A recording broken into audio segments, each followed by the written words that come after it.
Hello everyone, कैसे हैं आप लोग। उम्मीद है बहुत अच्छे होंगे और बहुत अच्छी आप तैयारी कर रहे होंगे। दोस्तों मैं लेके आया हूं आपके लिए एक इंपॉर्टेंट क्लास और इस क्लास के अंदर काफी सारे ऐसे पर्सन हैं जो आपके लिए बहुत महत्वपूर्ण होने वाले हैं। ठीक है, और आपकी जो एग्जाम होगी दोस्तों, नए बच्चे जो आज आए हैं पहली बार चैनल पे, बता देता हूं आपको, आपकी जो परीक्षा होगी RSCIT की, उसमें दोस्तों 35 पर्सन आएंगे आपके।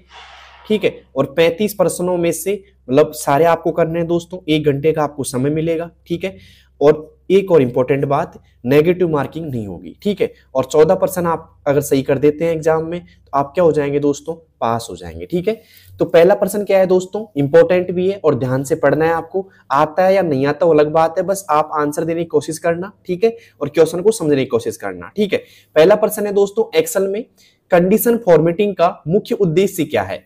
एक्सेल में कंडीशन फॉर्मेटिंग का मुख्य उद्देश्य क्या है भाई, क्या है मुख्य उद्देश्य। पहला ऑप्शन, डाटा कॉपी करना होता है, डाटा को कलर, आइकन्स और हाईलाइट करना होता है, या सीट को पासवर्ड से प्रोटेक्ट करना होता है, या डाटा डिलीट करना होता है। 4 ऑप्शन आपके सामने, और कौन सा आपको लग रहा है कि भाई ये सही होगा, जल्दी से कमेंट बॉक्स में बताना। ठीक है, तुक्के मत देना, थोड़ा समझ के करना भाई। ठीक है, ओके। तो दोस्तों यहाँ पे पहला जो पर्सन होगा उसका सही जवाब होगा डाटा को कलर और आइकन से हाईलाइट करना। डाटा को कलर और आइकन से हाईलाइट करना, तो यहां पे आएगा दोस्तों B option is right, data को कलर और आइकन से हाईलाइट करना। उम्मीद करता हूं समझ में आ गया होगा पहला पर्सन आपको। अब चलते हैं बिना किसी देरी के दूसरे पर्सन की ओर। दूसरा पर्सन क्या है भाई, ध्यान से देखिएगा। ओके दूसरा पर्सन है भाई, वर्ड में रिप्लेस ऑल का उपयोग किस स्थिति में किया जाता है। वर्ड में रिप्लेस ऑल का उपयोग किस स्थिति में किया जाता है, बताइए दोस्तों। एक शब्द को हटाने के लिए, किसी एक शब्द या किसी शब्द या वाक्य को पूरे डॉक्यूमेंट में बदलने के लिए, ग्रामर चेक करने के लिए, या हेडिंग बनाने के लिए। बताइए दोस्तों क्या होगा इसका सही जवाब। अगर आपको आता है तो कमेंट बॉक्स में आप मुझे बता सकते हैं। तो दोस्तों रिप्लेस ऑल मतलब होता है बदलना। क्या होता है दोस्तों, बदलना ही होता है रिप्लेस का मतलब। और यहां पे किसी शब्द या वाक्य को पूरे डॉक्यूमेंट के अंदर, अगर आप पूरे डॉक्यूमेंट के अंदर बदलना चाहते हैं तो रिप्लेस ऑल करना पड़ेगा। अगर आप कुछ कुछ जगह बदलना चाहते हैं तो रिप्लेस करना पड़ेगा।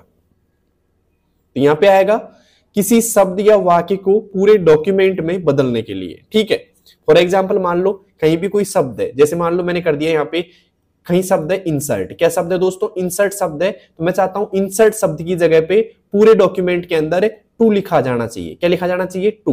तो मैं कर दूंगा दोस्तों यहाँ पे टू। तो क्या होगा फिर, अगर मैं रिप्लेस ऑल करता हूं तो जहां भी इंसर्ट होगा ना डॉक्यूमेंट के अंदर, वहां क्या हो जाएगा दोस्तों, टू हो जाएगा। ठीक है, अब चलते हैं दोस्तों तीसरे पर्सन की ओर। क्लास में वैसे इजी पर्सन है, ज्यादा हार्ड पर्सन नहीं है, तो आराम से आप कर सकते हैं, इनका जवाब भी दे सकते हैं आराम से। तीसरा पर्सन है, TCP/IP मॉडल की कौन सी लेयर डाटा पैकेट्स को रूट करती है। एप्लीकेशन, ट्रांसपोर्ट, फिजिकल या नेटवर्क। ठीक है, क्वेश्चन थोड़ा टफ लगेगा आपको। ठीक है, लेकिन ध्यान रखना इसमें सबसे महत्वपूर्ण चीज यहाँ पे इसकी फुल फॉर्म भी हो सकती है। आपसे पूछा जा सकता है TCP/IP का पूरा नाम क्या है। ठीक है, ये भी पूछा जा सकता है आपसे।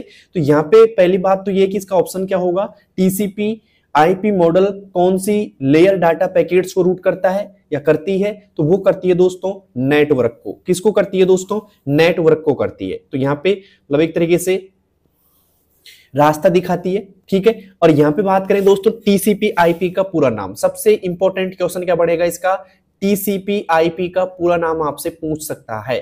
ठीक है, तो किस किस को आता है भाई TCP/IP का पूरा नाम, अगर आता है तो कमेंट बॉक्स में लिख सकता है आराम से। ठीक है, और TCP/IP का जो नाम है पूरा नाम वही बता सकते हैं जो उन्होंने अच्छी तरह तैयारी कर रखी है। ठीक है, तो TCP का क्या नाम होता है पहले बता देता हूं आपको। TCP का मतलब क्या होता है, तो TCP का पूरा नाम होता है दोस्तों ट्रांसमिशन कंट्रोल प्रोटोकॉल। क्या होता है दोस्तों, transmission, okay, control. C for क्या होगा दोस्तों, कंट्रोल होगा, और P फॉर क्या होगा दोस्तों, प्रोटोकॉल होगा, प्रोटोकॉल। ठीक है, और यहां पे IP की बात की जाए तो IP को बोलते हैं दोस्तों इंटरनेट प्रोटोकॉल, इंटरनेट प्रोटोकॉल। सवाल ऐसे ही बन सकता है कि TCP का पूरा नाम बताइए या फिर IP का पूरा नाम बताइए, दोनों अलग अलग भी आ सकते हैं दोस्तों। ठीक है, तो उम्मीद करता हूं आपको समझ में आ गया होगा TCP/IP का पूरा नाम क्या होता है। ठीक है, अब चलते हैं दोस्तों बिना किसी देरी के चौथे पर्सन की ओर। ओके चौथा पर्सन है दोस्तों, कीबोर्ड का कौन सा की कर्सर को अगली टैब पोजीशन पर ले जाता है। कीबोर्ड का कौन सा की कर्सर को, मतलब कर्सर जो होता है आपका, उसको अगली टैब पोजीशन पर ले जाता है भाई? एंटर, शिफ्ट, टैब या कंट्रोल। तो दोस्तों अगर टैब पोजीशन की बात कहीं भी आ जाती है तो वो कौन सा लेके जाएगा भाई? टैब की लेके जाएगा। कौन सी की लेके जाएगी भाई? टैब की लेके जाएगी आपको, ठीक है। आपने देखी होगी टैब की और उसका उपयोग भी किया जाएगा, उपयोग भी किया होगा आपने, ठीक है। तो एक टैब पोजीशन से अगली टैब पोजीशन जाने के लिए टैब की का प्रयोग किया जाएगा, ठीक है। अब चलते हैं दोस्तों 5वें प्रश्न की ओर। वैसे इजी क्लास है आज की, ज्यादा हार्ड क्वेश्चन है नहीं, एक दो क्वेश्चन आपको लगेंगे कि हार्ड है, वरना इजी लगेंगे आपको सारे, ठीक है, आपकी तैयारी के हिसाब से। तो 5वां प्रश्न क्या है, क्या पूछ रहा है आपसे? कंप्यूटर मेमोरी में कैश का उद्देश्य क्या है? परमानेंट स्टोरेज होती है, टेम्परेरी फास्ट स्टोरेज होती है, सॉफ्टवेयर इंस्टॉलेशन होती है, या ग्राफिक सपोर्ट करती है? बताइए दोस्तों क्या है एक तरीके से कैश मेमोरी का उद्देश्य। वैसे बता दूं मैं आपको, जो कैश मेमोरी होती है, ठीक है, वो सबसे तेज मेमोरी होती है। वैसे मतलब तेज मेमोरी बोल सकते हैं अपन इसको, सबसे तेज बोल सकते हैं, तेज बोल सकते हैं, ठीक है। और ये काम क्या करती है? आपका जो सीपीयू होता है ना, सीपीयू एक तरीके से हम बोले सीपीयू, ठीक है, और रैम के बीच डाटा को तेजी से एक्सेस करने का काम करती है। सीपीयू और रैम के बीच यहाँ पे कैश काम करती है, और ये क्या करती है? डाटा को तेजी से एक्सेस करती है, जिससे सीपीयू थोड़ा तेज काम करता है, ठीक है, ये मान सकते हैं अपन। तो ये एक तरीके से डाटा को कुछ देर के लिए स्टोर करती है भाई, है ना। डाटा ये परमानेंट नहीं होती है, एक तरीके से इसको बोल सकते हैं टेम्परेरी, मतलब कुछ देर के लिए डाटा स्टोर करती है, ठीक है। और यहाँ पे फास्ट स्टोरेज होती है वैसे ये, ठीक है, फास्ट यानी तेज। तो यहाँ पे आएगा B option, temporary fast storage होती है। क्लियर है तक का? ओके। परमानेंट स्टोरेज की बात की जाए तो वो होती है दोस्तों रोम। कौन सी होती है दोस्तों? रोम होती है, रीड ओनली मेमोरी, ठीक है। अब चलते हैं दोस्तों छठे प्रश्न की ओर। छठा प्रश्न है भाई, ध्यान से देखिएगा कि एक्सेल में कौन सा फॉर्मूला किसी रेंज में सबसे बड़ी संख्या निकालता है? Which formula returns the largest value, ठीक है। बताइए दोस्तों कौन सा फॉर्मूला किसी रेंज में सबसे बड़ी संख्या निकालता है, ठीक है। जैसे मान लो एक रेंज है, मैंने एक रेंज दे दी भाई आपको, मैंने यहाँ पे एक रेंज बना दी ऐसे, ठीक है। बताना भाई, मैं थोड़ा प्रैक्टिकली समझा देता हूँ आपको। ये एक रेंज है, इसमें दोस्तों 85 है, यहाँ पे 80 लिख दिया मैंने, यहाँ पे 95 लिख दिया, और यहाँ पे जाकर के मैंने लिख दिया दोस्तों 86, ठीक है। ये 95 है और ये 86 है। तो इस रेंज में से सबसे बड़ी वैल्यू कौन सी है?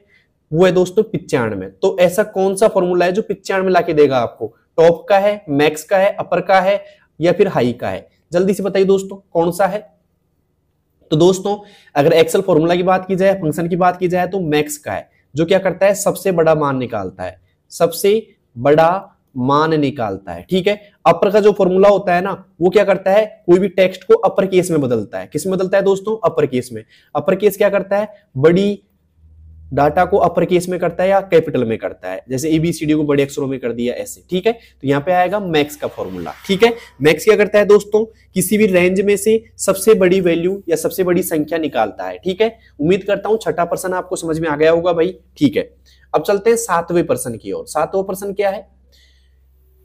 वर्ड में हेडर और फुटर कहां दिखाई देते हैं? वर्ड में हेडर और फुटर कहां दिखाई देते हैं? बड़ा इंपॉर्टेंट है, और हर बार एग्जाम में हेडर फुटर का सवाल भी आता है आपके, मतलब एक सवाल आपको देखने को मिलेगा। तो यहाँ पे 4 ऑप्शन है।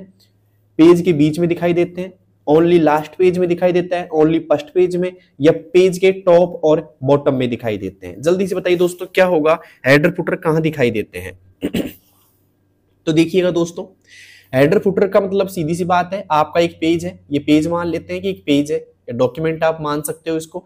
इस डॉक्यूमेंट के यहाँ पे एक तो टॉप में, कहां दोस्तों? टॉप में, और एक दोस्तों बॉटम की बात की जाए तो बॉटम में। इस जगह पे आपको हेडर फुटर देखने को मिलेंगे। टॉप में तो दिखेगा दोस्तों आपको हेडर, और बॉटम में दिखेगा दोस्तों आपको फुटर। समझ में आ गया? बॉटम में क्या दिखेगा आपको? फुटर दिखेगा, ठीक है। और ये एक तरीके से एक बार लगाने के बाद हर एक पेज में बाय डिफॉल्ट अप्लाई हो जाते हैं, ठीक है।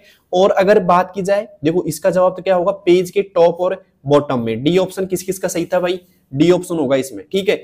और बात की जाए कि भाई कौन से टैब में निकलते हैं, टैब कौन सा होता है दोस्तों? वो टैब होता है दोस्तों इंसर्ट टैब में आपको मिलते हैं। किस में मिलते हैं दोस्तों?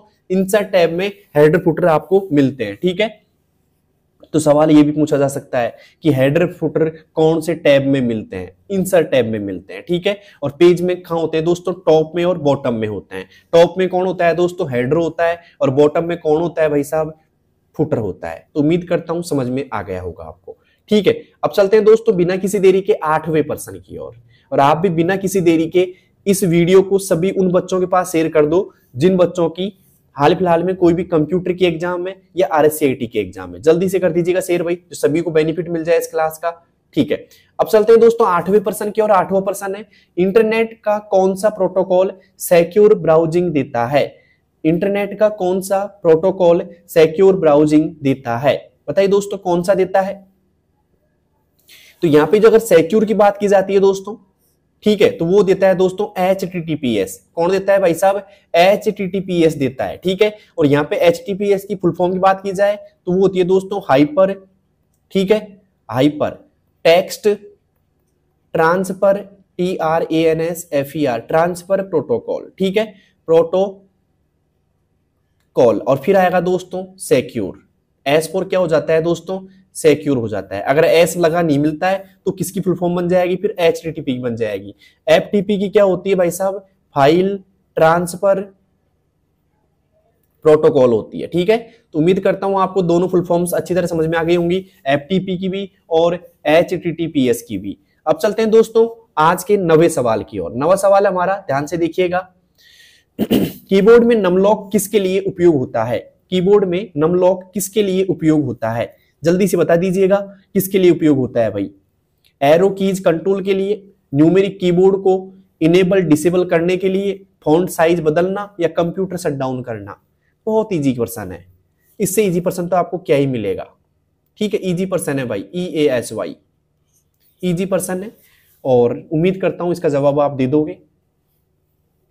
तो अगर आप नमलॉक का उपयोग करेंगे तो नमलॉक क्या काम करता है? न्यूमेरिक कीबोर्ड होता है ना, जो नंबर्स होते हैं उनको इनेबल करना, डिसेबल करना।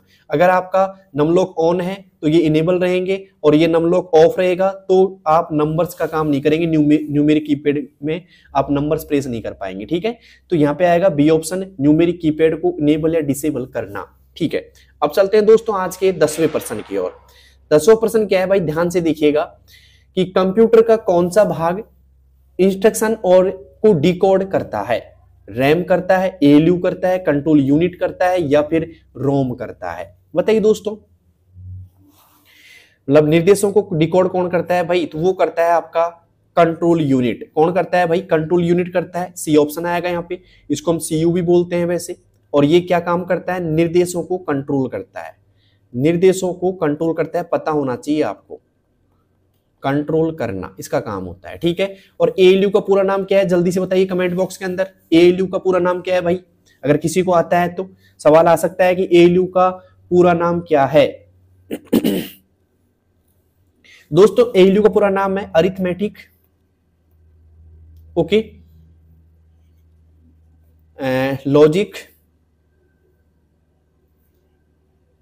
Logic unit, okay, arithmetic logic unit इसका पूरा नाम होता है। ठीक है, और ये क्या काम करता है? गणितीय और तार्किक कार्य करता है। क्या करता है दोस्तों? गणितीय और तार्किक कार्य करता है। तार्किक कार्य करता है, जो बोल रहा हूं उसको लिख लेना भाई, हो सकता है राइटिंग आपको समझ में नहीं आए, थोड़ा जल्दी करेंगे। और रैम का पूरा नाम क्या होता है? रैंडम एक्सेस मेमोरी होता है। क्या होता है भाई साहब? रैंडम एक्सेस मेमोरी होता है। ठीक है, ओके। रोम का पूरा नाम क्या होता है? रीड ओनली मेमोरी होता है। Read only memory. ठीक है भाई, चलती राइटिंग में समझना, कोई दिक्कत नहीं है। और 10 में से आपके कितने परसेंट सही हो गए जल्दी से कमेंट बॉक्स में कर दीजिएगा। 10 में से आपके कितने परसेंट सही हो गए? ठीक है, मुझे उम्मीद है कि 10 में से आपके 10 सही हुए होंगे, आपकी तैयारी बेटर होगी। ठीक है, और जिसकी भी तैयारी बेटर नहीं है तो कंप्लीट वीडियो देखे भैया, आज से तैयारी स्टार्ट कर दे और बेटर तरीके से तैयारी करे। ठीक है, अब चलते हैं 11वें प्रश्न की ओर। 11वां प्रश्न क्या है? ध्यान से देखिएगा। एक्सेल में डेटा को कई कॉलम में अलग अलग करने के लिए किस विकल्प का उपयोग करेंगे? एक्सेल में डेटा को कई कॉलम में अलग अलग करने के लिए किस विकल्प का उपयोग करेंगे? मर्ज का, स्प्लिट सेल का, ठीक है, फॉर्मेट पेंटर का, या टेक्स्ट टू कॉलम्स का? बताइए दोस्तों किसका उपयोग करेंगे? मर्ज सेल क्या काम करता है भाई? मर्ज सेल क्या काम करता है? जैसे मान लो आपके पास में 3-4 सेल है, मैं समझा देता हूं आपको थोड़ा सा प्रैक्टिकली। जैसे ये 3 सेल है आपके पास में, 1, 2 और 3, इनको क्या करेगा? ये एक सेल बना देगा, मतलब 2 या 2 से अधिक सेलों को, ठीक है, एक सेल क्रिएट कर देता है। ठीक है, ओके। फॉर्मेट पेंटर क्या काम करता है? एक फॉर्मेटिंग को फॉर्मेटिंग को, मैटिंग, एक फॉर्मेटिंग को दूसरी जगह अप्लाई करता है, दूसरी जगह अप्लाई करता है, ठीक है। मतलब एक टेक्स्ट फॉर्मेटिंग को दूसरे टेक्स्ट पर अप्लाई करता है। फॉर्मेटिंग जैसे बोल्ड हो गया, कोई भी फॉन्ट कलर हो गया, ठीक है, इसको क्या करता है, दूसरी जगह पे क्या करता है दोस्तों, ये अप्लाई करता है। तो बात करें दोस्तों डेटा को कई कॉलम में अलग अलग करने के लिए आप क्या करोगे दोस्तों, क्या करोगे भाई, टेक्स्ट टू कॉलम करना पड़ेगा आपको। क्या करना पड़ेगा दोस्तों, टेक्स्ट टू कॉलम करना पड़ेगा। डी ऑप्शन सही रहेगा। और किस किसने डी बताया था भाई, मैं मानूंगा उसकी तैयारी बेटर है, ठीक है, उसने एक्सेल पढ़ रखा है और तैयारी बेटर कर रखी है उसने, ठीक है। अब चलते हैं दोस्तों 12वें प्रश्न की ओर। 12वां प्रश्न क्या है भाई, ध्यान से देखिएगा। वर्ड में स्पेलिंग एंड ग्रामर चेक करने का शॉर्टकट क्या है। वर्ड में स्पेलिंग एंड ग्रामर चेक करने का शॉर्टकट क्या है भाई, जल्दी से बताइए क्या शॉर्टकट है। पहला F5 है, F7 है, F2 है या F9 है। क्या होगा भाई, बात किसी की जा रही है यहाँ पे, स्पेलिंग एंड ग्रामर चेक करने की बात की जा रही है, ठीक है। तो बताता हूं दोस्तों मैं, F5 क्या काम करता है, F5 काम करता है दोस्तों रिफ्रेश करने का। किसका करता है दोस्तों, रिफ्रेश करने का काम करता है, ठीक है। और दूसरी बात की जाए यहाँ पे, अगर पावर पॉइंट की बात की जाए, किसकी दोस्तों, पावर पॉइंट की, तो पावर पॉइंट में क्या करता है ये, स्लाइड शो, ठीक है। क्या करता है दोस्तों, स्लाइड शो ऑन करता है, ठीक है। क्या करता है दोस्तों, स्लाइड शो के लिए काम आता है। और यहां पे बात की जाए दोस्तों इस F7 की, तो ये क्या काम करता है दोस्तों, स्पेलिंग एंड ग्रामर चेक करता है। क्या करता है दोस्तों, स्पेलिंग एंड ग्रामर चेक करता है। कौन करता है भाई, F7 करता है। तो सही ऑप्शन क्या हो जाएगा भाई, यहाँ पे F7 हो जाएगा। किस किस का सही है, F7। और यहाँ पे F2 की बात की जाए तो F2 क्या काम करता है, रीनेम करने का काम करता है। रीनेम बोल देंगे या बोल देंगे दोस्तों एडिट करने का काम कौन करता है, F2 करता है। रीनेम या एडिट करने का काम कौन करता है भाई, F2 फंक्शन करता है, ठीक है, या F2 फंक्शन की करती है, ठीक है। और F9 क्या काम करती है भाई, F9 दोस्तों MS वर्ड, ये थोड़ा मैं इंपॉर्टेंट लिख देता हूं यहाँ पे, ध्यान रखना इस चीज का थोड़ा सा, ठीक है। F9 है जो MS वर्ड में और एक्सेल में रिफ्रेश करती है। क्या करती है दोस्तों, रिफ्रेश करने का काम करती है। F9 की जो होती है वो MS वर्ड में या एक्सेल में रिफ्रेश करने का काम करती है। क्लियर यहाँ तक का, तो उम्मीद करता हूं आपको समझ में आ जाएगा। सवाल आए MS वर्ड में पेज को रिफ्रेश करने के लिए किसकी का उपयोग करेंगे, F9 का करेंगे, ठीक है। अब चलते हैं दोस्तों 13वें प्रश्न की ओर। 13वां प्रश्न क्या है भाई, देखिए, इंटरनेट में डोमेन नेम या डोमेन नाम पंजीकरण का ग्लोबल नियंत्रण किसके पास है। इंटरनेट में डोमेन नाम का, ठीक है, ग्लोबल नियंत्रण किसके पास में, नासा के पास में, गूगल के पास में, W3C के पास में या फिर ICANN के पास में। बताइए दोस्तों किसके पास में है। अगर डोमेन नेम नियंत्रण की बात की जाए तो किसके पास में है, तो दोस्तों वो है ICANN के पास में। किसके पास में भाई, ICANN एक संस्था है उसके पास में है, ओके। ICANN के पास में क्या है दोस्तों, जो भी डोमेन नेम होता है, ठीक है, उनका पंजीकरण यही करती है भाई, ठीक है। अब चलते हैं दोस्तों अगले प्रश्न की ओर। अगला प्रश्न है, कीबोर्ड पर वह की जो पूरे शब्द को डिलीट करती है। कीबोर्ड पर वह की जो पूरे शब्द की बात की जा रही है, पूरे शब्द को डिलीट कौन सी करती है भाई, कंट्रोल बैक स्पेस करता है, शिफ्ट एंटर करता है, कंट्रोल टैब करता है या अल्ट के साथ में होम करता है। दोस्तों पूरे शब्द की बात की जाए तो वो करेगा दोस्तों कंट्रोल के साथ में बैक स्पेस। कौन करेगा भाई, कंट्रोल के साथ में बैक स्पेस पूरे शब्द को क्या करेगा दोस्तों, डिलीट करता है। क्लियर है तक का। अब चलते हैं दोस्तों आज के अगले सवाल की तरफ। अगला सवाल है हमारा कि 15वां है, कंप्यूटर की किस मेमोरी को फर्मवेयर मेमोरी कहा जाता है।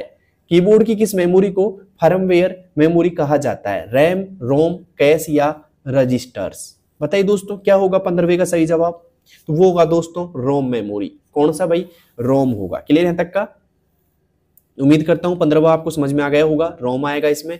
और अब तक आपके कितने % सही हो चुके हैं भाई, जल्दी से बताइए कमेंट बॉक्स के अंदर। उम्मीद तो ये करूंगा कि 15 में से 15 आपके सही हो जाएंगे। अब चलते हैं दोस्तों 16वें प्रश्न की ओर। 16वां प्रश्न क्या है भाई, ध्यान से देखिएगा। एक्सेल में कौन सा चार्ट समय के अनुसार डाटा चेंज दिखाने के लिए सबसे अच्छा है। एक्सेल में कौन सा चार्ट समय के अनुसार डाटा चेंज दिखाने के लिए सबसे अच्छा है, pie chart, line chart, bar chart या एरिया चार्ट। जल्दी से बताइए दोस्तों क्या होगा इसका सही जवाब, तो इसका सही जवाब होगा दोस्तों लाइन चार्ट। कौन सा होगा भाई, लाइन चार्ट होगा। ठीक है। लाइन चार्ट क्या करता है दोस्तों, चार्ट समय के अनुसार डाटा चेंज दिखाने के लिए सबसे अच्छा है। ठीक है, अब चलते हैं दोस्तों 17वें प्रश्न की ओर। 17वां प्रश्न क्या है भाई, ध्यान से देखिएगा। वर्ड में पेज ब्रेक का शॉर्टकट क्या है? अगर वर्ड में आपको पेज ब्रेक करना है तो उसका शॉर्टकट क्या है? कंट्रोल पी है, कंट्रोल बी है, शिफ्ट एंटर है या कंट्रोल एंटर है? दोस्तों कंट्रोल पी का जो काम होता है ना, वो होता है भाई साहब प्रिंट करने का। क्या होता है? प्रिंट करने का होता है। कंट्रोल बी का काम होता है बोल्ड करने का। क्या होता है भाई? बोल्ड करने का काम होता है। तो अगर बात करें पेज ब्रेक करने का काम किसके पास होता है? कंट्रोल एंटर के पास में होता है। किसके पास में होता है पेज ब्रेक करने का? अगर पेज ब्रेक की बात की जाए तो क्या है भाई, कंट्रोल के साथ में आपको एंटर प्रेस करना पड़ेगा। ठीक है, आज आपके एमएस वर्ड में आप कंट्रोल एंटर प्रेस करके देखिएगा क्या होता है, पेज ब्रेक होगा। ठीक है, अब चलते हैं दोस्तों आज के 18वें प्रश्न की ओर। 18वां प्रश्न क्या है भाई, ध्यान से देखिएगा।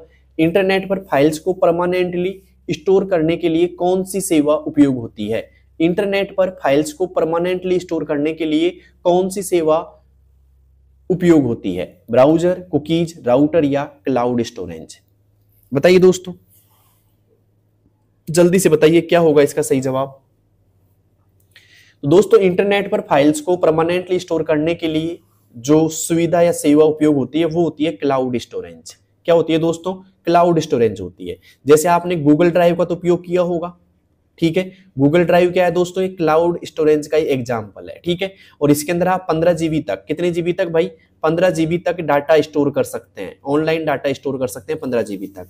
सवाल आ जाता है गूगल ड्राइव किसका उदाहरण है? क्लाउड स्टोरेज का है। ठीक है, और आप 15 जीबी तक डाटा स्टोर कर सकते हैं इसके ऊपर। ठीक है, और अगर आपको और एक्स्ट्रा डाटा स्टोर करना है फिर तो एक्स्ट्रा के लिए आपको फिर परचेज करना पड़ता है कुछ पैसे दे करके। ठीक है, कुछ पैसे मतलब रुपए दे करके आपको एक्स्ट्रा मतलब परचेज कर सकते हैं इसको। ठीक है, अब चलते हैं दोस्तों 19वें सवाल की ओर। 19वां क्या है भाई, ध्यान से देखिएगा।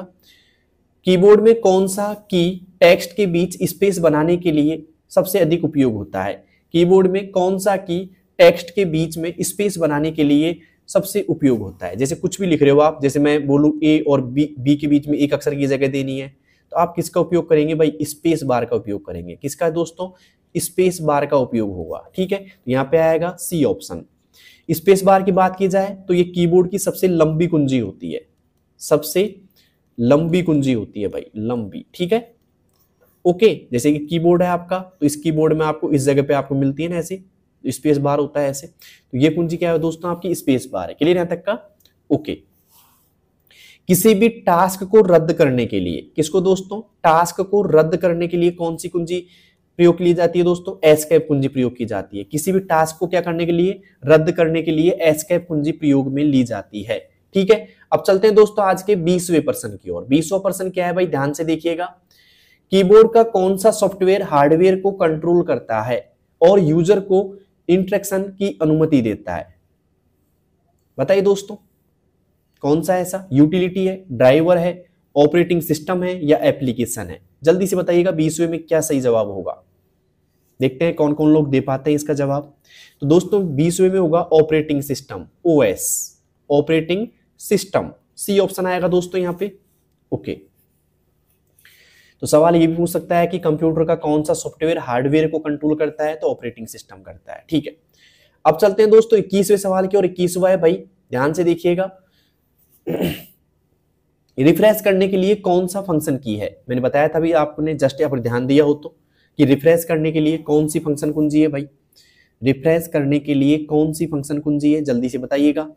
तो दोस्तों रिफ्रेश करने के लिए आप यहाँ पे यूज कर सकते हैं F5 का। किसका दोस्तों? F5 का यूज कर सकते हैं। ठीक है, F2 का काम क्या होता है? रीनेम करने के लिए, इंपॉर्टेंट है, आ सकती है, रीनेम या एडिट कर सकते हैं F2 से हम। ठीक है, F8 क्या काम आती है भाई? F8 क्या काम आती है? बूट मेन्यू के लिए काम आती है। किसके लिए दोस्तों? बूट मेन्यू के लिए। ठीक है, F12 क्या काम आती है दोस्तों? सेव एज के लिए काम आती है। किसके लिए दोस्तों? सेव एज करने के लिए एमएस वर्ड में, एक्सेल में F12 काम आती है। ठीक है, तो उम्मीद करता हूं आप समझ गए होंगे इस चीज को। अब चलते हैं दोस्तों 22वें प्रश्न की ओर। 22वां प्रश्न क्या है, ध्यान से देखिएगा, ध्यान से पढ़ो कि दाएं तरफ से अक्षर को हटाने की वाली कुंजी कौन सी है? दाएं तरफ, दाएं मतलब राइट साइड अगर कुंजी हटाना चाहते हैं आप, मतलब राइट साइड के जो अक्षर मिटाना चाहते हैं तो कौन सी कुंजी प्रयोग लेंगे? बैक स्पेस, डिलीट, शिफ्ट या कंट्रोल। कई बार आ चुका है ऐसा प्रश्न। देखो जैसे मान लो A, B और C और D लिखा मैंने, ये कर्सर है, तो कर्सर की ये तो कौन सा साइड हो गया, लेफ्ट साइड हो गया, ठीक है, और ये कौन सा हो गया भाई, राइट साइड हो गया। तो मैं ये प्रश्न क्या पूछ रहा है, ये वाले जो अक्षर है ना, ये वाले, इनको मिटाने के लिए कौन सी कुंजी, अगर मान लो कर्सर को ऐसे एरो से नहीं ले जाओ, डायरेक्टली मिटाओ यहाँ से ही, ठीक है, तो कौन सी कुंजी काम आएगी, डिलीट काम आएगी भाई। कौन सी आएगी, डिलीट की काम आएगी। अगर मान लो कर्सर के लेफ्ट साइड के मिटाने होते हैं, किसके, ये वाले अक्षर मिटाने, जैसे बी और ई मिटाना है आपको, तो उसके लिए दोस्तों बैक स्पेस काम आता है, ठीक है, ध्यान रखना दोस्तों। और ये थोड़ा सा कंफ्यूजन हो सकते हो लेफ्ट और राइट में, ध्यान रखना, राइट साइड मिटाना है तो डिलीट की प्रयोग करेंगे, और लेफ्ट साइड मिटाना है तो बैक स्पेस आप प्रयोग करेंगे, ठीक है, ओके। अब चलते हैं दोस्तों 23वें प्रश्न की और 23वां प्रश्न है हमारा, ध्यान से देखिएगा कि ओके, ब्राउजर में ऑटो कंप्लीट के लिए कौन सी कुंजी है, बताइए दोस्तों, ब्राउजर में ऑटो कंप्लीट के लिए कौन सी कुंजी है, जल्दी से बताइएगा क्या होगा इसका सही जवाब। ब्राउजर में ऑटो कंप्लीट के लिए कौन सी कुंजी है, तो यहां पे आएगा ऑटो कंप्लीट के लिए टैब कुंजी होती है दोस्तों। कौन सी होती है भाई, टैब कुंजी होती है। क्लियर है तक का, ओके। अब चलते हैं दोस्तों 24वें प्रश्न की और 24वां प्रश्न है हमारा, ठीक है। 24वां क्या है दोस्तों, ध्यान से देखिएगा, सेकंड लास्ट प्रश्न है आज का वैसे ये, कि कौन सा उपकरण इमेज डॉक्यूमेंट स्कैन करता है, कौन सा उपकरण इमेज और डॉक्यूमेंट स्कैन करता है, जल्दी से बता दीजिएगा। प्रिंटर है, स्कैनर है, माउस है या स्पीकर है, जल्दी से बताइए दोस्तों, कौन सा उपकरण ऐसा है जो डॉक्यूमेंट को स्कैन करता है या इमेज को स्कैन करता है, ठीक है। यहां पे सवाल डॉक्यूमेंट की जगह ऐसा भी आ सकता है कि देखो सवाल यही बन सकता है इसमें कि कौन सा उपकरण, मैं लिख देता हूं यहां पे, कौन सा उपकरण, ठीक है, दस्तावेजों का, किसका दोस्तों, दस्तावेजों का, वेजों का डिजिटलीकरण करता है, डिजिटली, ओके, डिजिटलीकरण करता है, ये भी सवाल पूछ सकता है। दोनों का आंसर एक ही होगा, या तो डिजिटल करना जाएगा या इमेज या डॉक्यूमेंट को स्कैन करना आ जाएगा। स्कैन करने को क्या बोलते हैं दोस्तों, डिजिटलीकरण करना बोलते हैं। तो कौन सा होगा, प्रिंटर होगा, स्कैनर होगा, माउस होगा या स्पीकर होगा। दोस्तों क्या होगा इसका सही जवाब, अगर किसी को आता है तो जल्दी से बताइए कमेंट बॉक्स के अंदर।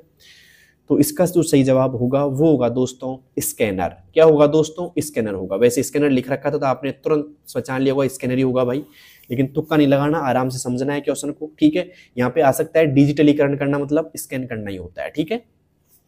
अब चलते हैं दोस्तों आज के अंतिम सवाल की ओर। 25 क्वेश्चनों की क्लास थी ये, कैसी लगी आपको, उम्मीद तो मैं ये करता हूं कि आपको समझ में आया होगा पूरा और अच्छी भी लगी हुई क्लास। कौन सी मेमोरी स्थायी होती है, कौन सी मेमोरी स्थायी होती है भाई, रैम, कैश, रोम या रजिस्टर, बताइए दोस्तों कौन सी मेमोरी है जो स्थायी होती है। अगर आपको आता है तो जल्दी से आप आंसर दे सकते हैं इसका, कौन सी मेमोरी स्थायी होती है। तो दोस्तों यहाँ पे स्थायी मेमोरी की बात की जाए तो रैम क्या होती है दोस्तों, अस्थायी होती है, अस्थायी।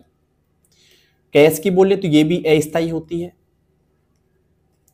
तो यहां पे आएगा दोस्तों रोम मेमोरी क्या होती है, स्थायी मेमोरी होती है। तो यहां पे आएगा सी ऑप्शन इज राइट। रोम क्या होती है दोस्तों, अस्थायी मेमोरी होती, सॉरी स्थायी मेमोरी होती है, ठीक है। रोम का पूरा नाम क्या है भाई, रीड ओनली मेमोरी होता है, और ये स्थायी मेमोरी होती है, READ है ना, ओनली मेमोरी, ओके। और ये कौन सी होती है दोस्तों, स्थायी मेमोरी होती है, ठीक है, नॉन वोलेटाइल। दोस्तों कैसी लगी आपको आज की ये क्लास, उम्मीद तो ये करता हूं कि आपको अच्छा लगी होगी और आपने एक तरीके से सभी सवालों का जवाब दिया होगा ढंग से कमेंट बॉक्स के अंदर, ठीक है। तो ऐसे कितने लोग हैं जिनके 25 में से 25% सही हो चुके हैं भाई, जाने से पहले बता के जाना 25 में से 25 किस किस के सही हो चुके हैं। और इस क्लास को उन बच्चों के पास शेयर जरूर करना, ठीक है, जिन बच्चों के हाल फिलहाल में कोई भी कंप्यूटर संबंधित एग्जाम है, सभी के पास इस क्लास को शेयर कर दो, ठीक है। और हमारा लक्ष्य रहेगा पूरे 35 में से 35% सही करना, ठीक है। तो मिलते हैं दोस्तों नेक्स्ट वीडियो में, अगली वीडियो में, तब तक के लिए बेस्ट ऑफ लक। अपनी तैयारी का मूल्यांकन करते रहिएगा, तैयारी को मजबूत करते रहिएगा और क्लास भी देखते रहिएगा, ठीक है। और पूरी क्लास देखना, अगर आपको समय कम है आपके पास तो 2x कर लो या 2.5x करके आप आराम से देख सकते हैं क्लास को, ठीक है। तो मिलते हैं दोस्तों अगली क्लास में, तब तक के लिए बेस्ट ऑफ लक, धन्यवाद, थैंक यू।